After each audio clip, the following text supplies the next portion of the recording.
everyone.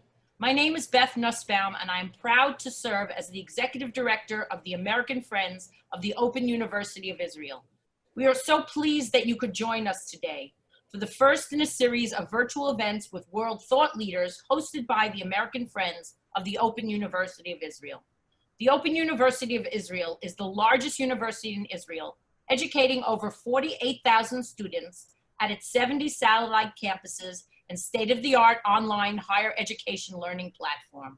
Among Israel's most vital institutions, the Open University of Israel's core values are based on academic excellence, an open admissions policy, social justice, and inclusion of all citizens of Israel.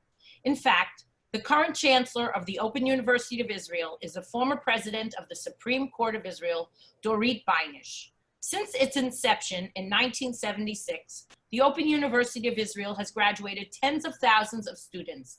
Nearly 1/3 of all Open University students would not have been afforded a higher education degree without the benefit of our robust scholarship program that particularly assists Israel's marginalized populations, including Haredim, Arab Israelis, Ethiopians, Druze, underprivileged students, and the handicapped. Today, a large percentage of Open University alumni are productive, contributing members of Israeli society. We are very fortunate to have as our very special guest this evening, Ambassador Martin Indyk. Ambassador Indyk served under President Bill Clinton as U.S. Ambassador to Israel from 1995 to 1997, and again from 2000 to 2001, and as Assistant Secretary of State for Near East Affairs from 1997 to 2000.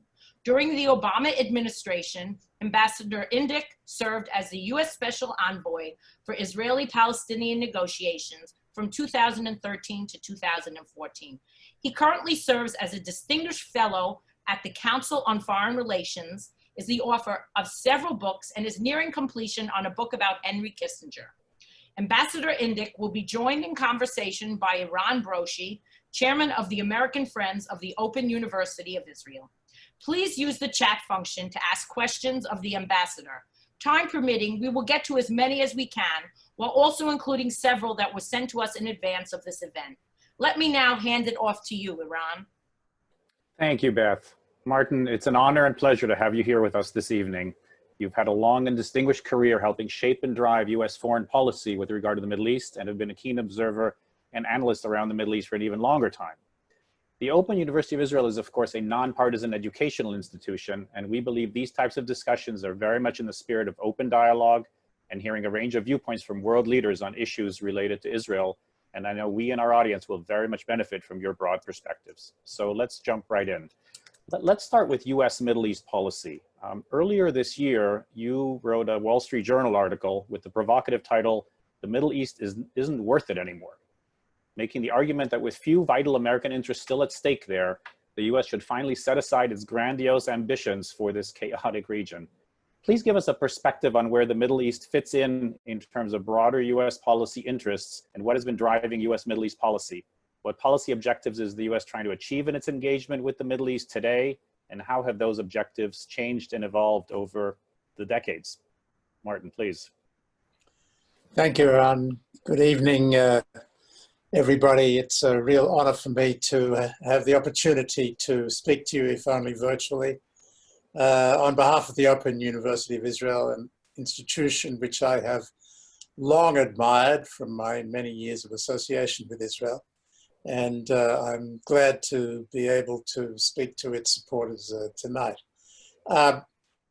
Headlines are always written in a provocative way, and so the headline that was put on my piece, my Saturday essay for the Wall Street Journal, was not the one that I would have chosen, but it basically does make the point that I was trying to make, which is it's time for us to reassess what our vital interests are in the Middle East. Because for decades we have operated on the assumption that we essentially have four vital interests. By vital, I mean interests that we would in the end be prepared to go to war for, to defend or promote. The first, of course, was the survival and well-being of the State of Israel. The other three were also well known to everybody: oil, oil, and oil, in one form or another. Those were the determinants of our interests in the region. And we had a derived interest in trying to resolve the Arab-Israeli conflict, partly because that helped to secure Israel, to achieve peace for Israel with its neighbors, and partly because we were able to, in a sense, reconcile the tension between our commitment to Israel and our need to have close and strong relations with the Arab countries, particularly the Arab oil producers, so that we could ensure the free flow of oil at reasonable prices from the Middle East, first and foremost to the United States and to our major trading partners. That's been the traditional view, and I say it lasted for about 4 decades. But recently things have changed in the Middle East and elsewhere in the world, and it's time to reassess, in my view. What's changed in the region? Perhaps the most important thing is we are no longer dependent on Middle Eastern oil.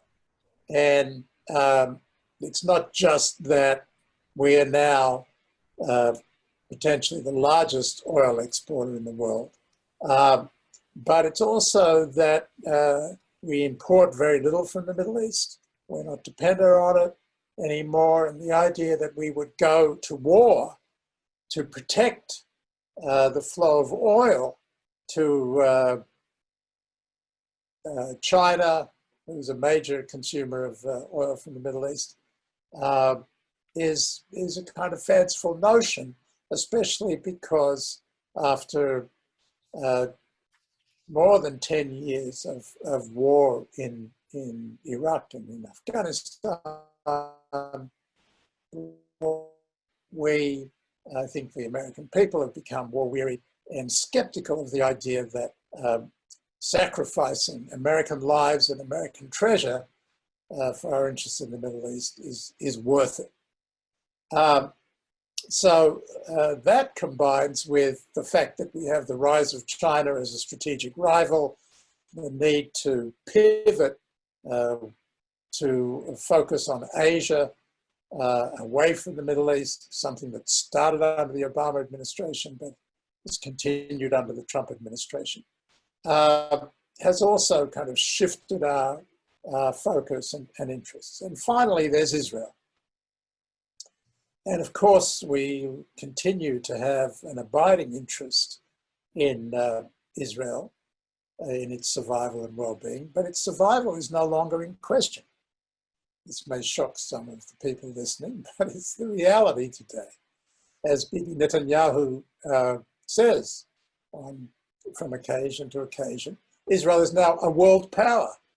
Israel now has the fourth most powerful army in the world, and certainly the most powerful army in the Middle East. It has a robust economy and relations with all of the superpowers, great powers, regional powers around the world.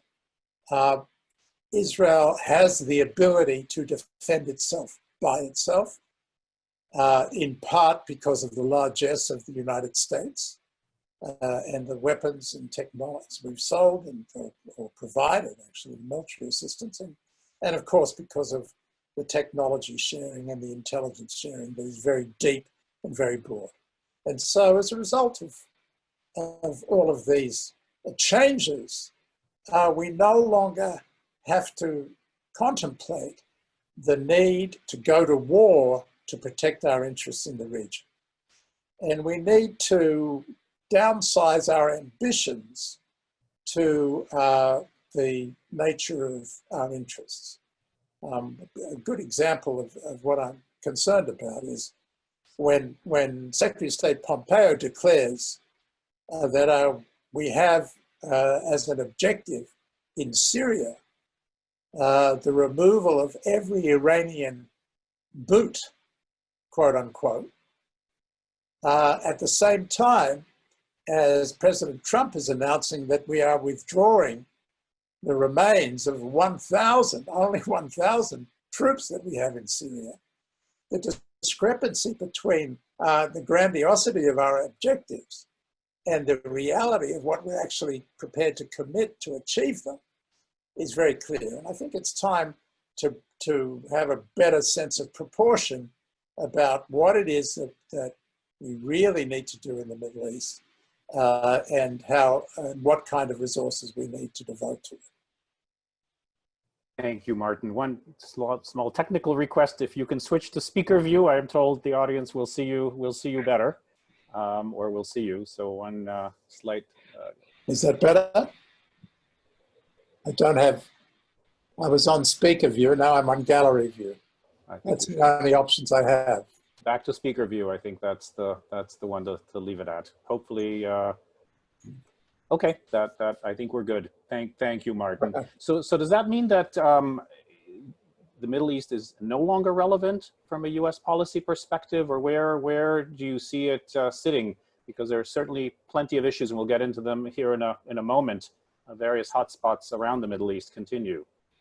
Yeah, no. I don't want to be mistaken. I don't think that it's fair to present my position as that we no longer have interest there. We do. And of course, we continue to have an interest in the well-being of Israel, for example. We have an interest in preventing the proliferation of nuclear weapons. I would say that is, in effect, a vital interest that remains in the Middle East. And therefore, we have an intense interest in preventing Iran from acquiring nuclear weapons, not only for its own sake, but also because it would trigger a nuclear arms race in the Middle East. We have a vital interest in preventing that from happening.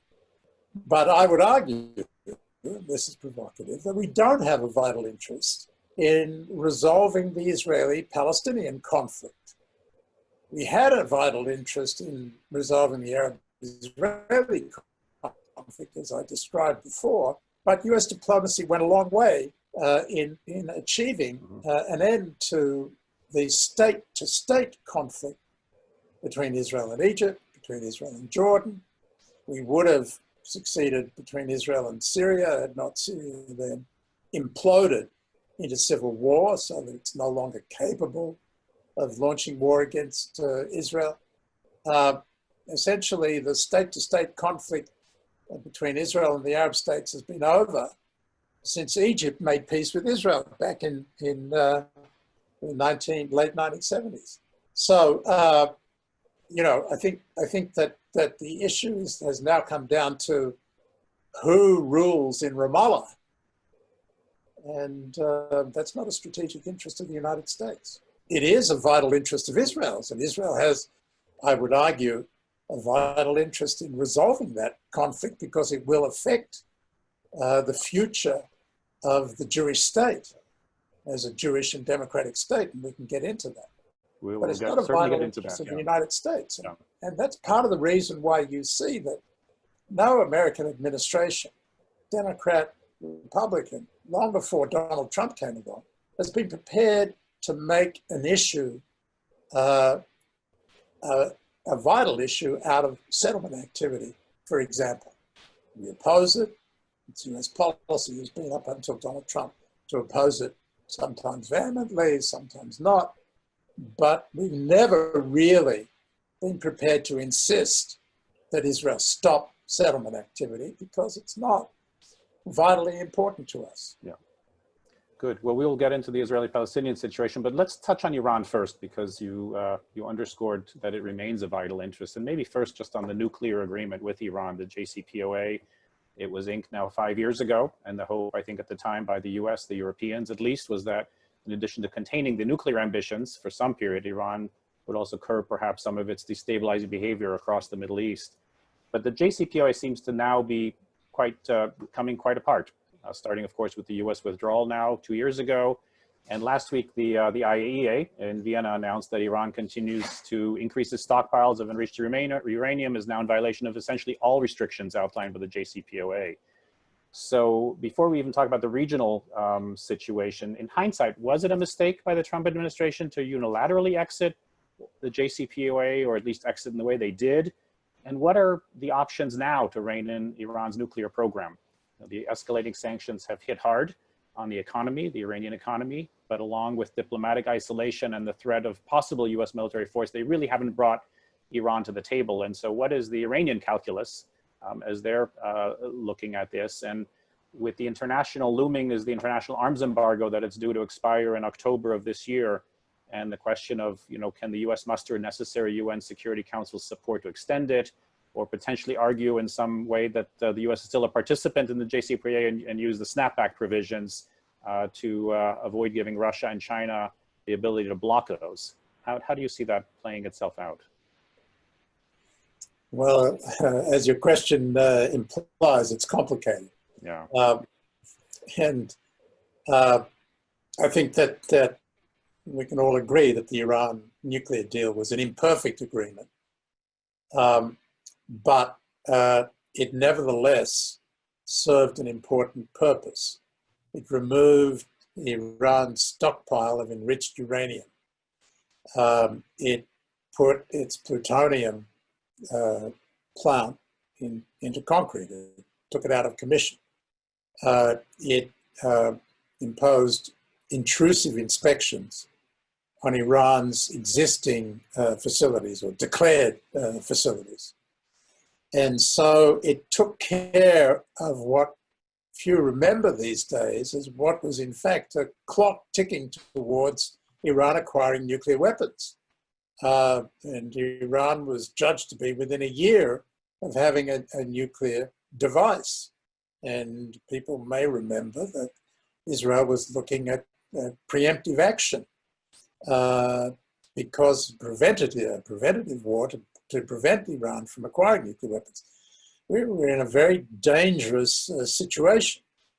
And the agreement took away Iran's ability to acquire nuclear weapons, to enrich that nuclear stockpile.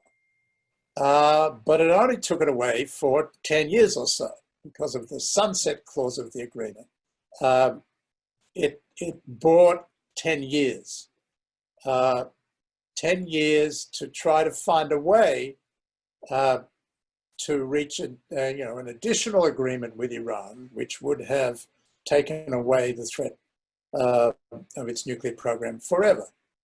But that was the essential deal. And it was not a deal which dealt with Iran's destabilizing activity in the region.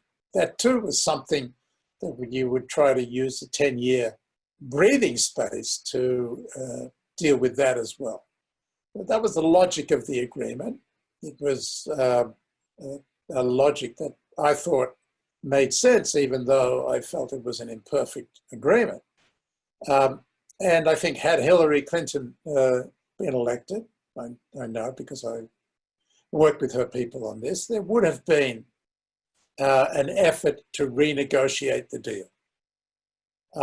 But within the basic understandings of the deal, Trump came along and ripped up the deal and therefore left Iran free to go ahead and start enriching uranium again, which it eventually did when Trump reimposed sanctions and then additional sanctions and really started to choke the Iranian economy.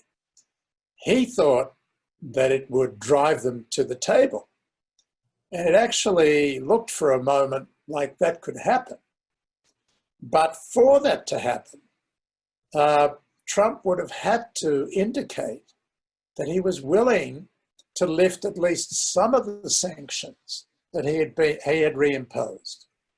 And Iran was ready to go back to the agreement if some of the sanctions had been lifted so that they would have kind of gone back into compliance and then they could have started the negotiation. But Trump's people, at least, were not willing to relieve the pressure at all. Well, we see the same approach towards the Palestinians.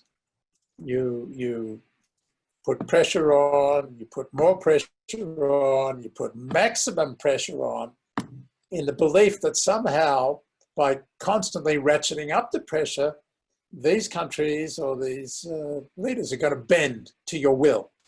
That might work in real estate in New York, probably does in some ways, but it doesn't work in international relations. It just leads them to dig in their heels and say no. And so I think we really have missed the opportunity. It's not impossible to do it again. Trump keeps on saying he wants a deal. But now with elections coming, it's going to have to wait until after the elections. And there you've got two things happening.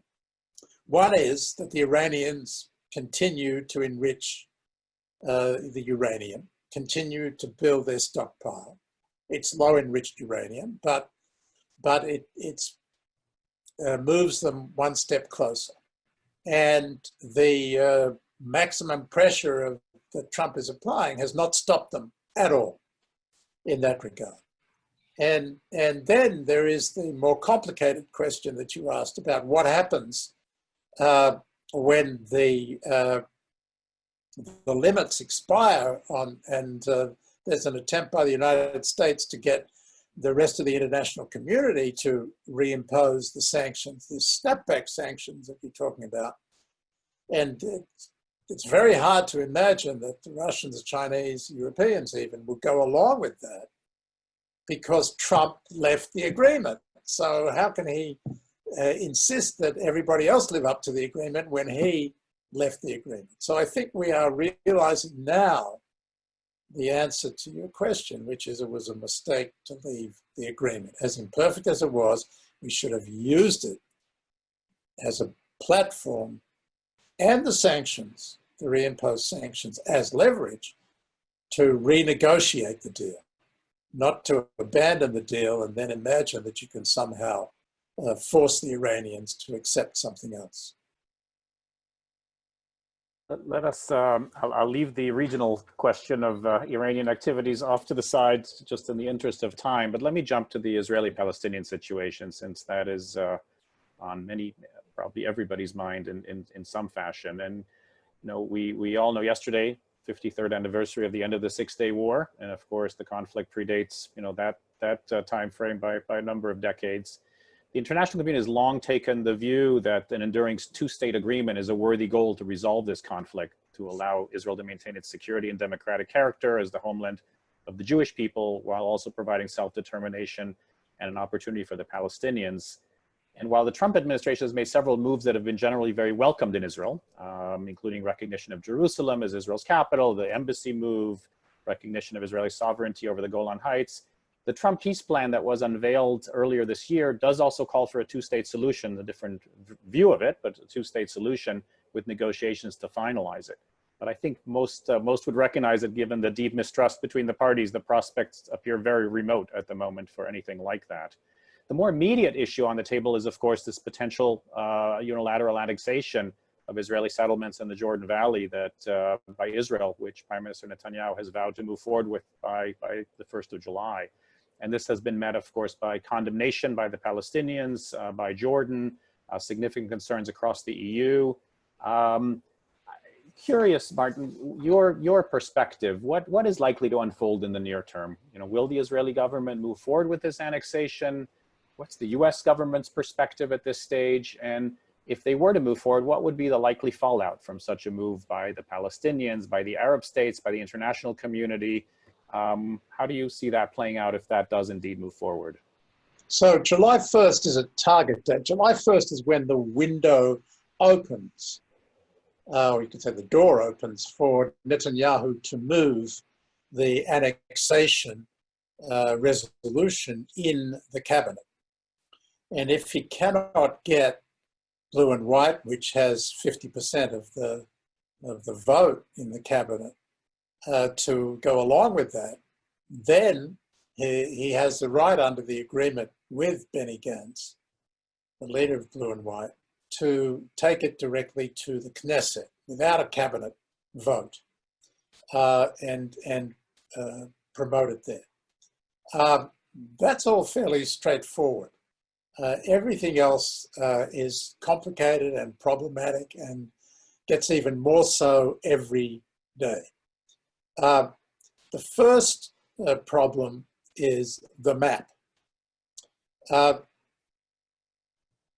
may recall Jared Kushner, who devised this plan in coordination with Netanyahu and his advisors, said before the elections that there needed to be a map drawn up first, because what they presented was just a kind of notional map. They actually had to draw up a map, a detailed map, that indicated what areas under the Trump plan Israel could annex and what areas would be designated for the Palestinian state. And they set up a committee, a US-Israel committee. There are no Palestinians in this committee. And you can say, well, Palestinians didn't want any part of it, but the Palestinians were never invited to be part of this committee, even though it's drawing up the borders of the Palestinian state, which makes it look like a kind of Sykes-Picot arrangement if you know your history. And the Israelis and Americans are trying to draw up this plan, but they're running into a buzzsaw from the settlers who don't agree to several issues in this plan and in the map. First of all, they don't accept the Palestinian state. Secondly, they don't accept that half of Area C should go to the Palestinian state, which is provided for under the Trump plan. Thirdly, they don't accept, and most importantly in this context, that 15 settlements out of 130, 15 of them will be enclaves within the Palestinian state. And that's just not acceptable to them. It's not acceptable to have a Palestinian state. It's not acceptable for them to be out there. It's not acceptable that those 15 settlements will be frozen for the next 4 years as part of the plan. And it's not acceptable that they have to go through all sorts of elaborate byways and roadways and so on to commute to their jobs in Jerusalem or Tel Aviv or whatever. You know, what used to be a 30 to 45-minute commute is now going to be 2.5, 3 hours or so. So the settlers have a real problem with the plan and the map. And that's creating a lot of blowback from Netanyahu's right wing that should have been in favor of this. Secondly, you've got blue and white, Benny Gantz and Gabi Ashkenazi, the new foreign minister, who are saying, we're okay with the Trump plan, but the implementation should be done in a way that doesn't create a problem with our Arab neighbors. Well, first of all, it's going to cause a big problem with the Palestinians, although it's not clear what their resistance is going to look like, but they're certainly saying they're going to collapse the Palestinian Authority. They're going to declare their own Palestinian state on all of the pre-1967 West Bank and East Jerusalem. But more importantly, I think, is that Israel's relations with the Gulf Arabs, which have been burgeoning as a result of the common threat they face from Iran, will be stalled and even set back. And the peace treaty between Israel and Jordan, if Israel goes ahead and annexes the Jordan Valley as provided for in this Trump plan, the Israel-Jordan peace treaty could be in jeopardy as well. Look tomorrow in the Israeli press for a very strong statement by one of the Gulf Arab countries against the annexation. And I think this will give you a sense of just how Jordan has spoken up strongly, that the kind of downside of this, which Gantz and Ashkenazi, I think, will point to, saying, you know, we need to slow down, we need to socialize this, we can't go ahead now because of that. And then if Netanyahu takes it to the Knesset, they're waiting to ambush him, Naftali Bennett and Yvette Lieberman, who he left Bennett out in the cold. Bennett doesn't accept a Palestinian state, does not accept the idea that any part of Area C should go to the Palestinians. That's the 60% that is now, Area C is 60% that is now in Israel's hands, half of which is under the Trump plan to go to the Palestinians. And so it's not at all clear whether he's going to have a majority there if blue and white vote against it, and Bennett and Lieberman say it's not good enough. We can't accept a Palestinian state. And then there's the Americans. Well, the Americans, you know, it depends who you talk to. David Friedman, the ambassador to Israel, is pushing this very hard. But it's not clear that Pompeo supports it.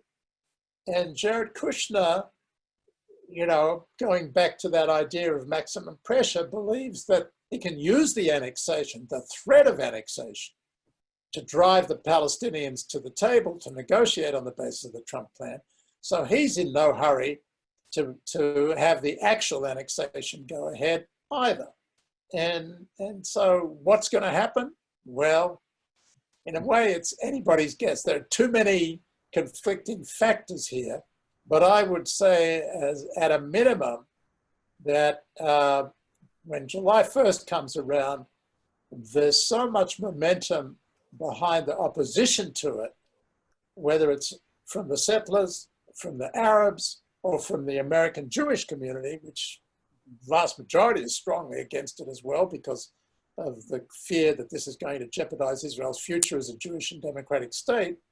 And the combination of all of this is I think, going to lead to somebody who has wisdom say, you know, maybe this isn't worth it.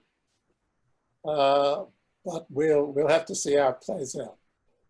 Yeah, interesting set of conundrums here. And if it does not, if Netanyahu does pull it back and decides it's not worth it, given the opposition from all sides that he's hearing, where are we then? The two-state solution, is it still conceivable? Is it dead? Do we just continue with the status quo for the conceivable future? And given the atmosphere, how do you even start to build potential for trust across the divide to even enable a negotiation process at some stage to kind of to start moving forward? You ask very good questions. Look, I had the melancholy duty of presiding over the last final status negotiations between the Israelis and the Palestinians as envoy for President Obama and Secretary of State John Kerry. And I came to the conclusion at the end of that two sides were further apart at the end than when we began the negotiations. That I don't think there's any chance that Kushner can get the parties to negotiate on the basis of the Trump plan. That's just not going to happen. The Palestinians will not accept something that is so manifestly unfair to them in every dimension. And so as a result, I don't think there was any prospect before the Trump plan came along of getting to a two-state solution. There's certainly not a prospect under the Trump plan. There'll be an election in the United States. We'll see what happens after that. But I would still say that the chances now of negotiating a two-state solution are between 0 and none. The mistrust is too great. The differences on the core final status issues are too wide. And the leadership is too weak on both sides to make the painful and difficult compromises that would be necessary to achieve a two-state solution. Having said that, the other solutions are not viable either. A one-state solution, according to the Israeli plan, which annexation will start to produce, is one in which is just going to become impossible for Israel, because the Palestinians will say, fine, let's have equal rights in Israel. I never thought this was a serious prospect, but I read a story yesterday in the Israeli press, some of you may have seen it, which I thought was fascinating, which is that in preparation for the annexation, the civil administration, the Israeli civil administration in the West Bank, wants to have a census of the Palestinians who are in the areas that Israel will annex, like the Jordan Valley and the 30% of Area C. Why do they want a census? Because they fear that Palestinians will start moving into the territory that Israel annexes, the better to get the benefits of being under Israeli sovereignty, like national insurance and other things, and start to demand equal rights. And so you can begin to see how this process will produce the very thing that I fear most, which is that Israel will be faced with a dilemma where it has to decide between whether it's going to be a Jewish state in which Jews will be a minority, or a democratic state in which there won't be a Jewish state anymore. And that's a dilemma we need to avoid. So I think that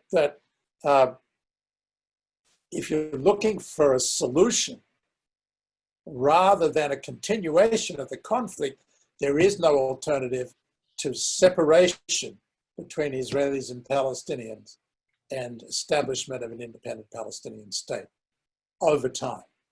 That is the only rational solution. It's not possible now for all the reasons that I've said, but we need to find a way to preserve it as an option, because all the other options are simply a recipe for a continuation of the conflict. That unfortunately has been elusive for 8+ decades, so it is complex, as you said at the beginning. Why don't we shift gears and see what questions we have from the audience? I know we have several. Beth, can you please bring in a few of the audience questions? Sure. That was very stimulating, Ambassador. Thank you very much. We're getting a bunch of questions. We also got questions emailed to us. The first one is from Carl. When Abu Mazen finally steps down, whom do you think will replace him, and what would be the impact? So, it's been a long time coming. And even though he's not well, and he's kind of run out of any creative ideas to deal with the intense dilemma that he faces, yet he still clings to power. The fact that, and some of you may have seen the reporting on this in the Israeli press this morning, the fact that when he called for a demonstration in Ramallah, he could only get 200 people out, and he has control of Fatah, his party, and if they can't get more than 200 people out in the streets to protest the annexation, it tells you something about how little credibility he has with his own people. I think if there'd been a demonstration against the economic situation, therefore against his own government, you might have seen a lot more people come out. So he's really in a kind of dead-end situation. And no matter which way he moves, he can't find a way to reestablish his legitimacy, hold elections. I mean, nothing ever works for him. So it really, it's a question of when. It's only a question of time, but I think it's going to be longer than we expect, unless, of course, something happens to his health and it becomes impossible for him to continue, which is possible at any time, given the health problems he faces. Who would take over? There's a group of potential candidates. Some of them will be familiar to you, like Jibril Rajoub, the former security chief in the West Bank, Mohammed Dakhlan, who's in exile in the UAE, but once Abu Mazen leaves, he's expecting to come back. It will need to be a Fatah leader. Nobody from Hamas is going to have a chance there. They'll be stopped.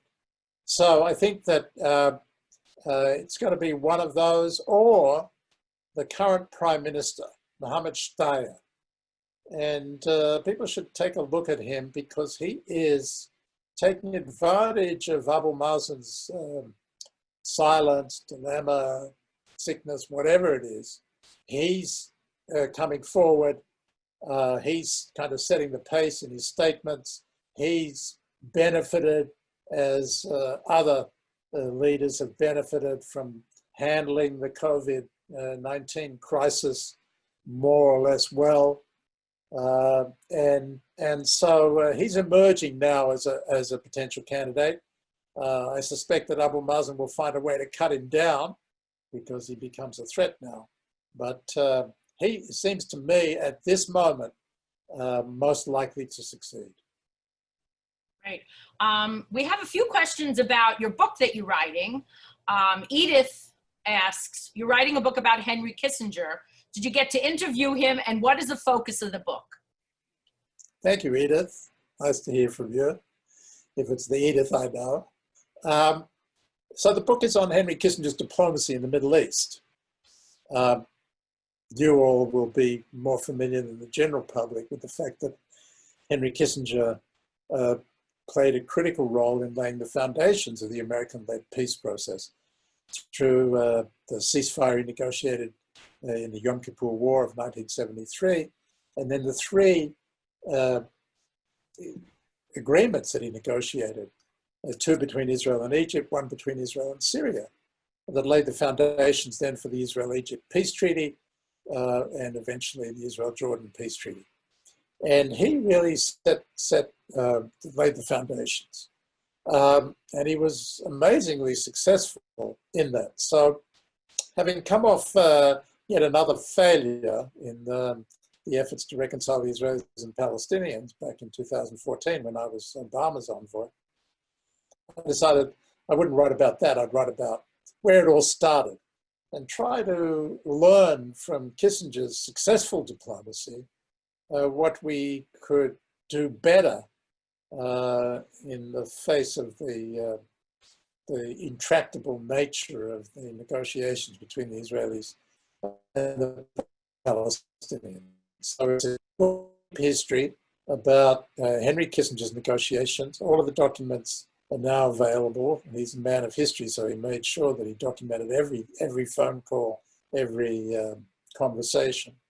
The Israeli archives are open, and so it's fascinating to see who was zooming who in all of this, the way that the Israelis finagled him and he finagled the Israelis.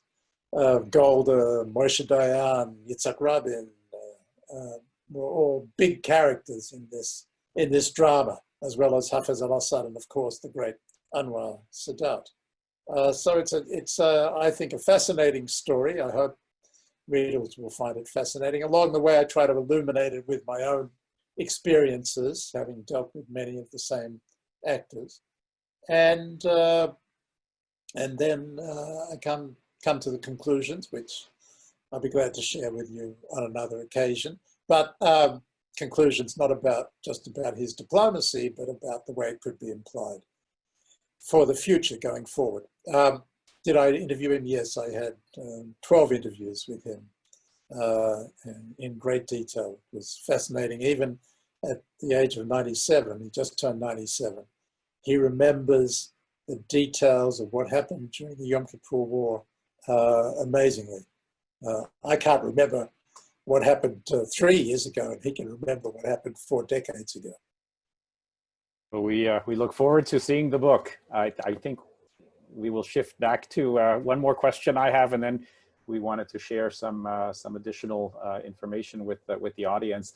I know foreign policy is your primary area of expertise, but I also know you have lived in Israel several times, and in addition to being ambassador twice, you spent time, as I understand, in the kibbutz that I understand you called a defining moment in your life. So we want to ask you for perspective, perhaps, on Israel's domestic challenges. Not that the ex-domestic ones are. There's certainly plenty of those, but there are also some domestic challenge. And Israel, as we all know, is a vibrant democracy. We've certainly seen that in action over the last year with 3 elections and a prime minister under indictment. Exactly.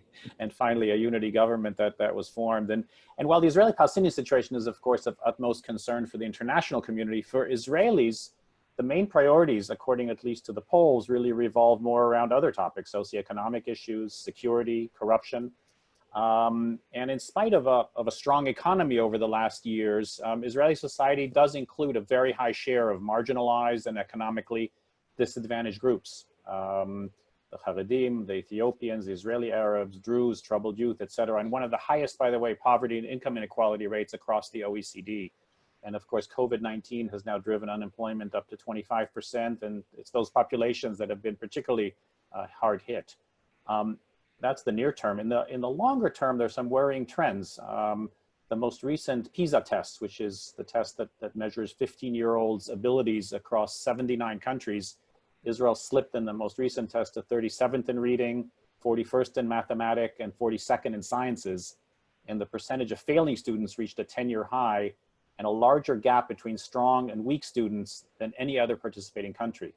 And by the way, Haredi students did not participate in the exam, and if they had, Israel's scores would have been even worse. So given that context, and of course the importance to Israel, which relies on its global competitiveness on the strength of its human capital, there are, as we all know, limited natural resources in Israel. How do you view the medium to long-term challenges for Israeli society and economy, and the political will to address those challenges? Not a simple question, but maybe a couple quick perspectives, Martin, would be helpful. First of all, I think we have to put it in a broader perspective, because at any particular moment one can Schweigewalt and think that the situation is really terrible and going to hell. Israel is an amazing success story. Given its relative youth as a state, and it has achieved extraordinary things, for which we as Jews or people who care about Israel should be very proud of that. So I think it's important to bear that in mind. Inequality is a problem that the advanced Western democracies are all facing, and Israel is no different in that regard. But Israel has a number of particular challenges that you mentioned, which is that, it's as President Rivlin has said, there's like 4 major tribes in Israel: Haredim, the seculars, the Arabs, and the national religious. And it's a very difficult and complicated to try to maneuver these tribes into kind of common purpose. I do think that the 3 elections that took place demonstrated the way in which the Israeli polity is split, much like it is split in the United States. You have this polarization, culture wars, the populism, all of the phenomena that we've seen in Europe and the United States, we see also in Israel, but it's overlaid by the Arab-Israeli conflict, the Israeli-Palestinian conflict, the identity of Arabs in Israel, and the difficulties that they have had in achieving their aspirations as Israelis. And so you've got all of those challenges: a growing Haredi population, as you said, that is predominantly poor, with a real problem getting the men and women into the workforce. All of these are big challenges. But having said that, Israel has a lot going for it. You said it has only human resources. Of course, that's not true anymore. It actually has natural gas, in a way that we always used to joke about, the fact that God didn't bless Israel with oil. Well, it did. He did in the end. We just didn't know where to look for it. Took a while to find it. Yeah. So, Israel is not without resources. But of course it has this magnificent wealth of human resources, and it has the Israeli army, the IDF, as the great integrating force, which few other countries have that kind of mechanism for integration. Of course, we see this tension over the question of Haredim serving in the army, but in the end, I believe that will sort itself out. And they will benefit from being absorbed into the army and therefore better into society. So in general, with Israel's high-tech capabilities, now it's natural resources, it's human resources, it's ingenuity. I'm confident that it's going to be able to deal with these problems. But it sure would be easy to deal with these problems if it could find a way to resolve its conflict with the Palestinians, which diverts a lot of resources, a lot of attention, increases the sense of insecurity, divides the polity, and just makes things a lot more difficult. Sound a bit like Shimon Peres, I have to say, in some of your comments. So thank you for that. Thank you for that, Martin. As Beth mentioned in her introduction, I want to shift gears a little bit and talk for a second about the Open University. It is the largest university in Israel, 48,000 students, with a particular focus on social justice and academic justice across Israel's diverse and disparate population. And we like to think is one of the other significant forces, if you will, that does create integration across Israel's disparate population. And since its inception in the mid-70s, it has graduated tens of thousands of students, with alumni that notably include many high-tech experts, many finance and business leaders, many computer and academic scientists, high-ranking IDF officers and government officials, and including, by the way, 14% of the current Knesset are Open University graduates, for better or worse. To highlight the tremendous positive impact that the Open University has had on Israeli society and the focus on academic and social justice, we wanted to share a brief video on the Open University. So Laura, please run the video, and then we'll come back quickly to close the webinar. Thank you.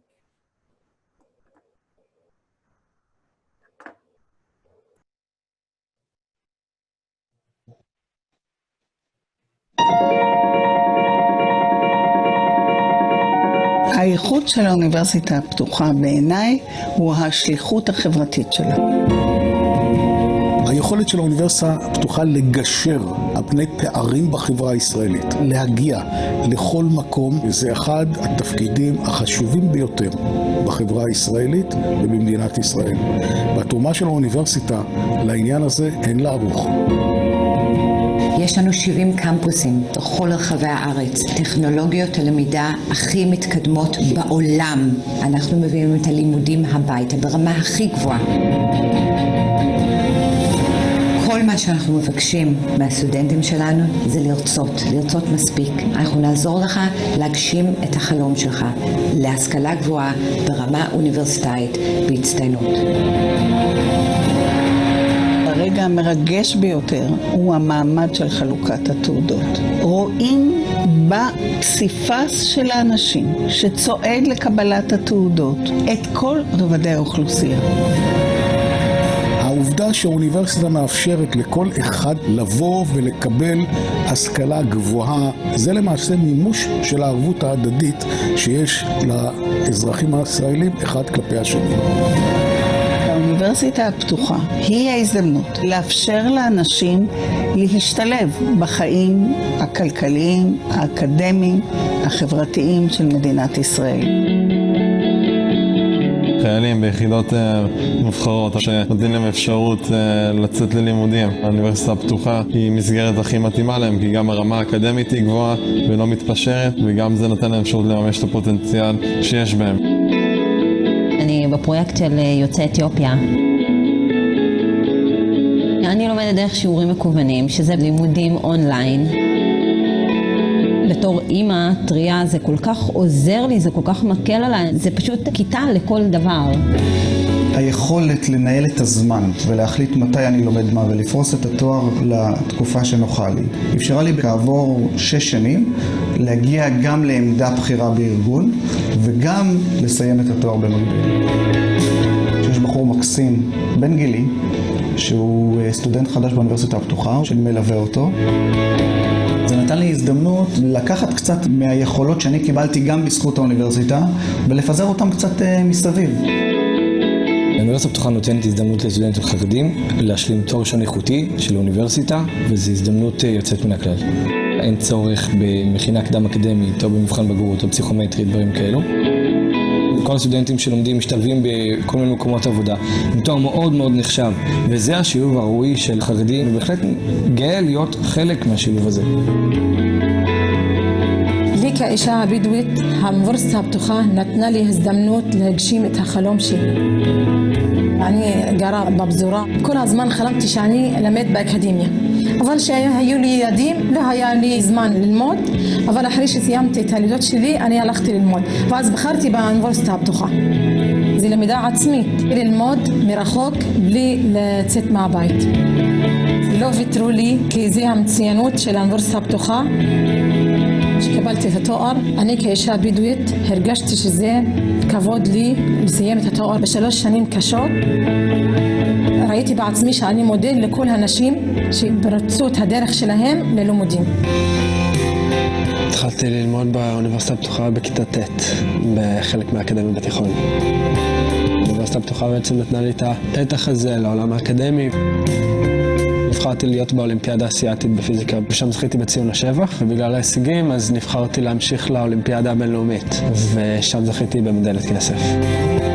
הצגתי שם את עצמי, את המשפחה שלי, בין היתר את מדינת ישראל, וגם את האוניברסיטה הפתוחה, כי יש לה חלק לא קטן בהצלחה שלי.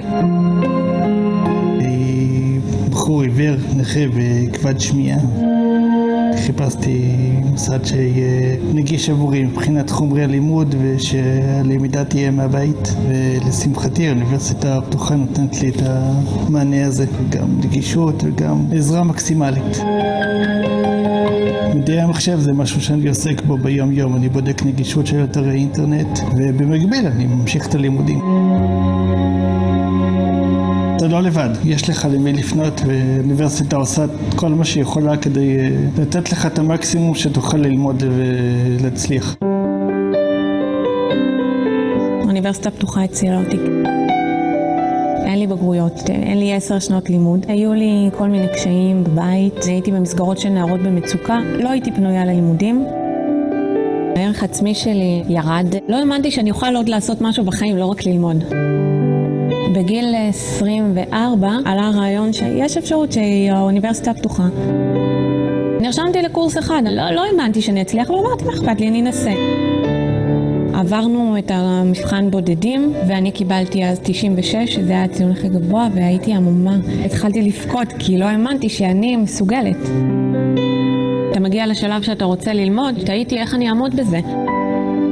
הגשתי בקשה לסיוע כלכלי בשנה הראשונה. קיבלתי מייל שזכיתי ב2 מלגות ל2 קורסים. אני לא יודעת מה זה או לא זוכרת מה זה שמישהו מביא לך, קחי כסף בשביל להתקדם או בשביל לעשות משהו. זה היה בשבילי, חוץ מעזרה כלכלית, גם ידיעה שכן, את יכולה לקבל עזרה, זה קיים. המילים פשוט יצאו ממני, במכתב תודה שכתבתי, באמת באמת מהלב, כי כל כך הערכתי את זה. ועברו 2 ואני בהיריון בחודש שביעי. היו לי כל הזמן מחשבות איך אני אמשיך ללמוד אחרי שיהיה לי ילד ואיך אני אממן את זה. וקיבלתי טלפון מהאוניברסיטה הפתוחה. התקשרתי להגיד לך שקיבלת מלגה של 9 קורסים. והיא פשוט, קודם כל אמרתי לה, לא, זה לא אני, את מתבלבלת, כי אני לא ביקשתי. אז היא אמרה, לא, אני לא מתבלבלת, זו את חן. החזקתי את הטלפון ככה, והתחלתי לבכות. והיא אמרה מהצד השני, חן, ופשוט לא הצלחתי לדבר מרוב בכי, אז השיחה התנתקה, ואחרי זה חזרתי אליה. נתנו לי לי פשוט הזדמנות. קחי ותתאמצי ותשבי עם הספרים בבית ותלמדי. אבל המאמץ הזה ישתלם, כי הצלחתי. אני לא חושבת שבמקום אחר הייתה ניתנת לי כזאת הזדמנות, אני יודעת את זה. אני רוצה לעשות תואר שני בפסיכולוגיה. אני מאוד מאוד רוצה לעזור לנערים ונערות שהיום הם מרגישים אבודים. אני רוצה להראות להם שכן, העולם נותן הזדמנויות, האוניברסיטה הפתוחה נותנת הזדמנויות, אנשים טובים ואנונימיים נותנים הזדמנויות, וזה אפשרי. זה פשוט נותן תקווה.